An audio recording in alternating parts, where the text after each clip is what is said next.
ലോകത്തിലെ powerful leader തന്നെയാണ് Muhammad bin Salman. അതേപോലെയുള്ള മാറ്റങ്ങളാണ് ആ രാജ്യത്തുണ്ടാകുന്നത്. ഇപ്പം ഒരു സംഭവം മനസ്സിലാക്കണം, ഇറാനിലുള്ള മാറ്റം നമ്മൾ കണ്ടു.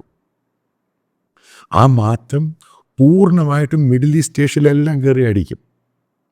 അതാണ് നേരത്തെ കണ്ടിട്ട് ഓരോ സംഭവങ്ങൾ മാറാൻ തീരുമാനിച്ചിരിക്കുന്നത്. കാരണം വഹാബിസം സലഫിസവും കൊണ്ട് ആ മിഡിൽ ഈസ്റ്റും ഈ പറയുന്ന വെസ്റ്റ് ഏഷ്യ എന്ന് പറയുന്ന രാജ്യം മുഴുവനും നശിച്ചു. അവിടെ മുഴുവനും ടെററിസത്തിലോട്ടാണ് പോയത്. കാരണം ഇസ്ലാം അല്ലാതെ വേറെ സംഭവമില്ല, അത് മാത്രമേ പാടുള്ളൂ. അതിനകത്തുള്ള മറ്റുള്ള ട്രൈബ്സ് അവരെ പോലും അവരെ അക്സെപ്റ്റ് ചെയ്യാൻ പറ്റത്തില്ല. ഷിയ സുന്നി അടി ഒരു ഭാഗത്ത്. ഇത്രയും പണവും ഇത്രയും, കാരണം ഓയിൽ റിച്ച് നേഷൻസ് ആണ്.